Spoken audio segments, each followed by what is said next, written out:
a sleeping bag made out of recycled grocery sacks and trash bags here. They say it works better than most designer bags.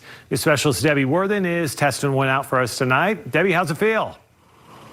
Well, Mike, this is the bag here. So this is made out of 4 garbage bags and hundreds of the disposable grocery sacks that we all get. Now, this is a temperature gauge. So this thermometer is showing that the temperature right there on the snow is about 27 degrees, 26 degrees. So I'm going to hop inside and we're going to see in just about 90 seconds if this really does, in fact, keep me warm. Are we going to race? Right over left. Oh, no, you can't start that quick. Oh, yeah. Left over right. Oh, my fingers aren't working. Hundreds of times. We'll finish this row, and then we'll go and do another one. This sleeping bag is the brainchild of Merrick Maxfield. The other week, I was awoken at 1:30 in the morning with a flash of how to take recycled grocery bags. And trash bags to create. It should retain its insulative properties even when it's cold or wet. Sleeping bags for those sleeping out in the cold. He sent me an email. He's like, dude, I had this awesome idea. Ammon's science fair project was just around the corner. The two got to work. We had a tiny model in the freezer for 8 hours without body temperature warming it up. Didn't freeze solid for over 2.5 days. Ammon didn't come in first place with the judges, but his peers loved it. Sleeping bags for the homeless.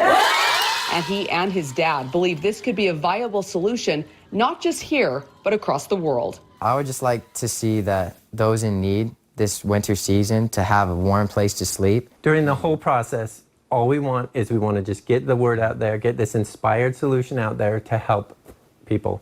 And now that should... All right, I'm in this makeshift sleeping bag. I am telling you, this blows my mind. It's warm. I have the thermometer here. I just got in. 50 degrees inside right now. My feet with no shoes on are totally warm. So yes, maybe a potential solution. Start with the inside liner, garbage bags. Cut the bottom off of the top one so that you have a tube. Slide the two, overlap each other, and tape them together with duct tape. Be sure to spread that apart. Next, take the grocery bags and tie them to themselves in a square knot to make the first link. That's right over left and then left over right to make a square knot. Next, you'll take the vertical link and then you'll do a horizontal link and then a vertical link until you've got the right width that you want. Next, start the second row of vertical links and complete that all the way across. Then the next step is you'll take the next horizontal bags and tie those together. I like to have the knots facing all to the left so they fill in the voids. And then once you've completed that row, start over again with verticals.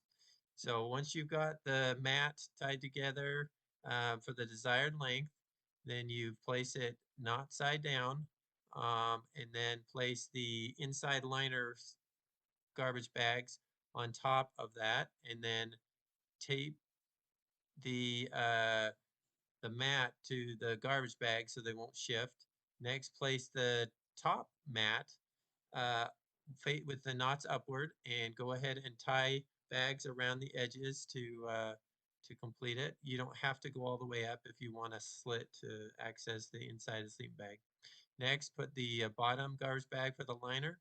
Cut the seam off of the top one. Slide that all the way down and then position and then overlap the inside liner excess over and on top of the outside liner and tape that into place. Remember, use duct tape for best results.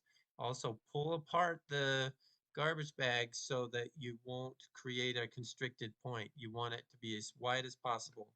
And there you have it, the finished sleeping bag being tested out in the cold and with the snow. And it was actually a little too warm